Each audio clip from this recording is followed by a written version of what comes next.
Acrescenta: eis-me aqui, eu venho para fazer a tua vontade. Assim, aboliu o primeiro culto para estabelecer o segundo. É em virtude dessa vontade que nós fomos santificados pela oblação do corpo de Jesus Cristo, feita de uma vez para sempre. Palavra do Senhor.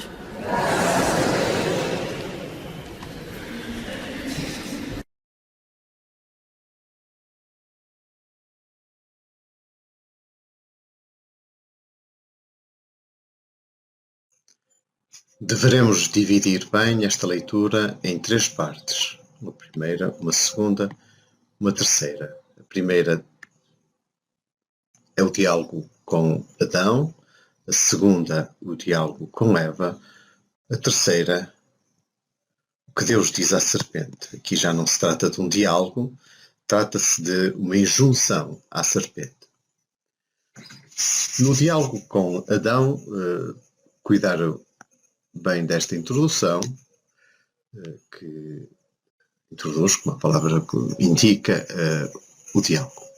Depois de Adão ter comido da árvore, o Senhor Deus chamou-o e disse-lhe, uma breve pausa, e cuidar muito bem esta primeira interrogação. Onde estás? E dar tempo, sempre no final das perguntas, das interrogações, dar um tempo, ou para o ouvinte tentar responder à pergunta, ou, neste caso, para dar a sensação de que Deus está à procura. Onde estás? E Deus, como se Deus estivesse à procura, como se Deus fosse não o omnisciente, mas o Deus que procura, o Deus que pergunta. E depois, na resposta, salientar bem o tive medo e escondi-me.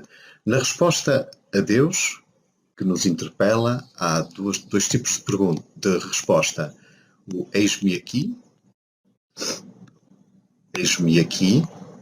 típico das respostas de vocação. Eis-me aqui, Senhor, para fazer a tua vontade. Fala, Senhor, que o vosso servo escuta, etc. E Samuel, por exemplo, eis-me aqui.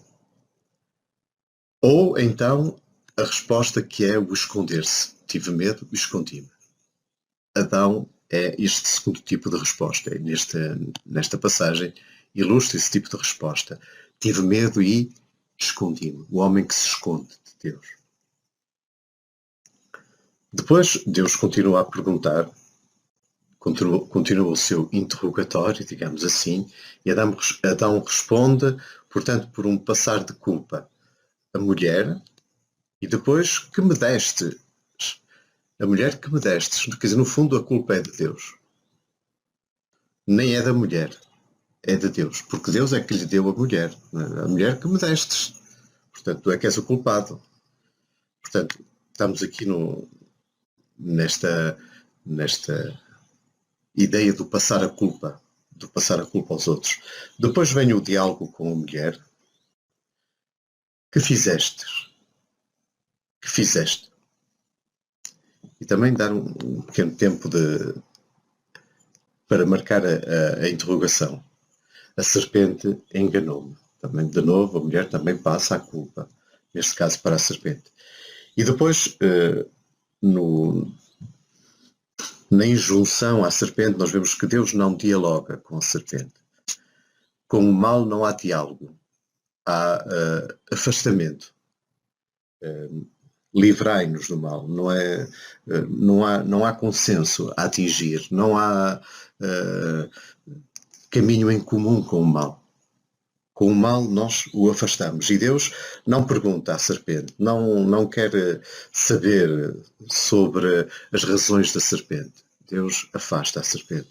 A serpente que é o maligno, não é? Que é o sedutor, desde o princípio, que é o enganador, que é o que mente, como diz o Apocalipse. Portanto, com o mentiroso, desde o princípio, com aquele que é mentiroso desde o princípio, não há diálogo, há afastamento. E é isso que se passa. Deus com a serpente não dialoga. Deus impõe a sua sentença junto da serpente. e dar a este texto esse caráter de sentença, precisamente, por teres feito semelhante coisa maldita, seja entre todos os animais domésticos e todos os animais selvagens, hás de rastejar. Portanto, é uma sentença judicial e dar-lhe esse género literário, esse género autoritário da palavra. Uma palavra com autoridade, com poder declamativo, proclamativo e judicial.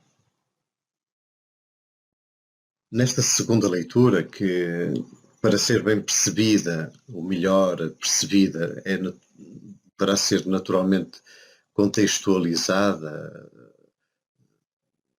no conjunto da segunda carta de São Paulo aos Coríntios, nós devemos inseri-la nesse contexto, nessa sequência daquilo que é dito antes, mas de qualquer forma, salientar logo esta citação da Escritura. Acreditei, por isso falei. E depois esta articulação do também. Com este espírito de fé, também nós acreditamos. Também nos há de ressuscitar com Jesus. Portanto, salientar bem esta articulação lógica, como com este mesmo espírito de fé, também. Sabendo que ele ressuscitou Jesus, também nos há de ressuscitar.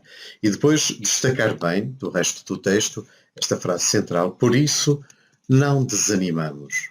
Dar-lhe força a esta proclamação do não desânimo, do não desanimar. Por isso não desanimamos. E depois o resto da leitura é construída em três blocos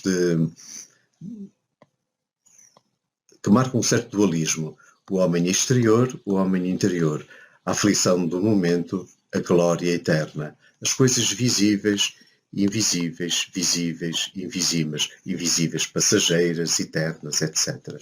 A tenda, que é a nossa habitação atual, e a habitação eterna, a obra de Deus e a obra que é feita pela mão dos homens. Portanto, estamos aqui num pensamento de tipo dual, não tanto dualista no sentido de uma coisa que desvaloriza a outra, mas dual no sentido de visível, invisível, exterior e interior. Portanto, ao ler, marcar bem esse balanceamento entre essas duas realidades, a realidade eterna e a realidade terrestre. Paulo está a falar no contexto do seu trabalho apostólico e das perseguições de que é objeto, mas ele não procura uma coroa terrestre, mas uma recompensa eterna, digamos assim. Mesmo que o homem exterior vá se arruinando pelas perseguições, pela velhice, pelos anos, o homem interior vai se renovando, etc, etc.